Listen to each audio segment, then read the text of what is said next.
চলো বন্ধুরা, আজকে একটা সুন্দর রেসিপি শেয়ার করি।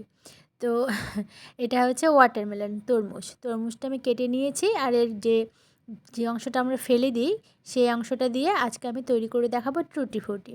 তা লাল মানে তার মধ্যে যতটুকু লাল অংশ ছিল সেটাও কেটে ফেলে দিয়েছি।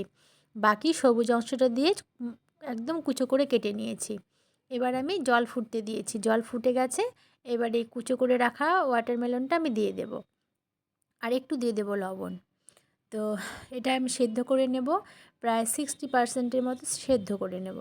তো এটাকে কিন্তু ফুল সেদ্ধ করার দরকার নেই। 60% সেদ্ধ করার পরে এর থেকে আমি যে এক্সট্রা জলটা আছে সেটা জলটা ঝরিয়ে নেব। জলটা ঝরতে আমি দিয়ে দেবো, দিয়ে ওই কড়াতেই আমি হাফ কাপের মতো চিনি দিয়ে দেবো। যাই হোক, আমি পরিমাণ মতোই দিয়েছি, তোমরা মেপে দিলেও দিতে পারো।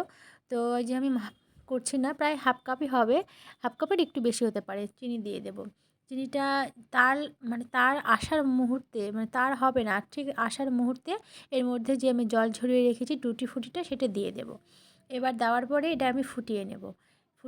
এই টুটি ফুটির গা থেকেও কিন্তু অনেকটা জল বেরোবে, জল বেরিয়ে এটা অনেকটা হয়ে যাবে। তো এই জলটাকে আমি কিছুটা পরিমাণ শুকিয়ে নেব। নিচে একটু করে জল থাকবে, চিনির রসটা থাকবে, তখন এটাকে আমি নামিয়ে নেব। নামিয়ে নিয়ে দুটো ভাগে ভাগ করে নেব।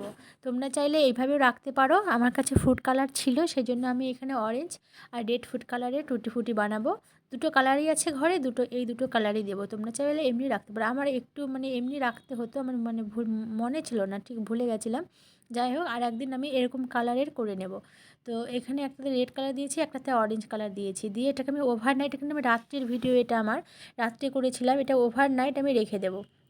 পরদিন সকালে দেখো কতটা টুটি ফুটি সেই চিনির রসটাকে অ্যাবসর্ব করে নিয়েছে। এবার এখান থেকে আমি ছেঁকে ছেঁকে থালার মধ্যে করে দিয়ে, যে কোনো প্লেটে তোমরা দিতে পারো, দিয়ে যার যেমন সুবিধা মতো দিবে, দিয়ে এখন যেমন কড়া রৌদ্র, এই রৌদ্রের মধ্যে দিয়ে দেবে। সারাদিন পুরোটা দিন রৌদ্র পাওয়ার পরে সন্ধ্যেবেলা আমি আবার চলে আসলাম, দেখো টুটি ফুটিগুলো কেমন সুন্দর হয়েছে, যেমনি দেখতে কালার তেমনি সুন্দর, আর খেতেও সুন্দর হয়েছিল। এবার আমি এগুলোকে মিক্স করে নিলাম, নিয়ে একটা একটা এয়ারটাইট বক্সে ভরে আমি রেখে দেবো। একটা কন্টেনার, আমি কাঁচের কন্টেনার নিয়েছি, তোমরা এয়ারটাইট বক্সে রাখতে পারো। এই যে করে আমি এখন রেখে দেবো। তো সবাই একবার হলেও ট্রাই করো।